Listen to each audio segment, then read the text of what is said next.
Marvel's latest Netflix show, The Punisher, is here, and it has lots and lots of Frank Castle. And sometimes the Punisher's in it too. I'm Gary Mitchell, and because the quality of Marvel's Netflix shows has been, shall we say, inconsistent, I'm here to tell you whether or not The Punisher is worth your precious time. Before we get started, I'm working hard to grow this channel, and I'll be posting new content every single weekend. So if you like this video, make sure you give it a thumbs up, click that little bell icon so you'll always know when I post new videos, and don't forget to subscribe. Also, next week will be the debut of my brand new video series, the Hero Song Remix, where I take the best theme songs from some of my favorite superheroes and combine them with different musical styles to create some crazy musical mashups. So make sure you tune in next week for the Hero Song Remix. But for now, let's talk about The Punisher. The Punisher could easily be written off as a one-dimensional, psycho, violent character. But this show does such a great job of humanizing Frank Castle. From showing you the camaraderie he had with his men when he was still in the service, to showing you little snippets of time he spent with his wife and his children, you get a great sense of who Frank Castle used to be and just the depth of how much he's lost that's made him the person he is now. Jon Bernthal's raw, rough around the edges swagger that made him one of my least favorite characters in The Walking Dead makes him the perfect Frank Castle for this show. I also really like the character of Micro, played by Eben Boss Baccarat. There's a lot of time spent building the relationship between him and Frank because that becomes the backbone of this show. Although I gotta say, it was so awkward watching Frank hang out with Micro's family and like his wife and knowing that he was watching the whole time.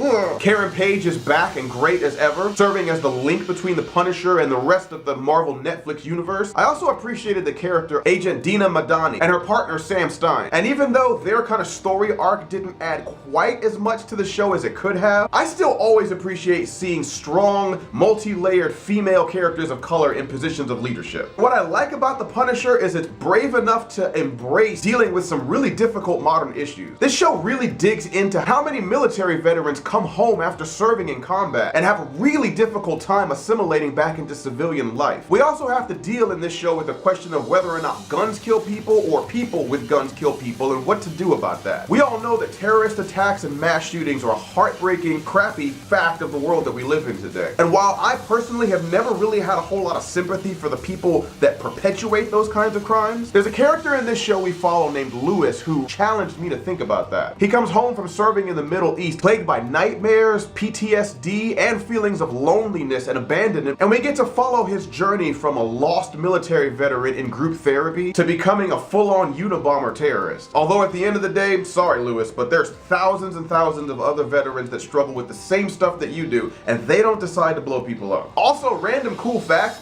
Frank Castle plays guitar. Did you know that? Because I didn't know that. But as a musician, I really appreciate the way that music is used throughout the show. So my one major complaint about this show is even though we got tons of Frank Castle, which is awesome, for a show called The Punisher, we just really didn't get a whole lot of Punishering. Yes, we get lots of action, and yeah, it's brutal and realistic enough to make people with weak stomachs maybe want to stay away. But most of the action is kind of a spy, soldier, Call of Duty type. We only really get to see Frank in his like Punisher outfit punishing fools a couple of times, and I really could have stood to have more of that. And hey, here's a new drinking game for you. Watch this show and take a shot every time Frank takes a bullet, cause ugh. Final verdict, I'm gonna give Netflix's show The Punisher a 9 out of 10. If you've been enjoying Marvel's Netflix shows so far, you like shows with a little bit of intrigue and military action, or if you just finished Mindhunter and need something else to watch, definitely check it out. And make sure you tune back in next week for the debut of the Hero Song Remix. I'm super proud of it, and I really hope you guys like it, so check it out. I'm Gary Mitchell, and we'll see you next time. Stay cool, stay blessed, stay in touch.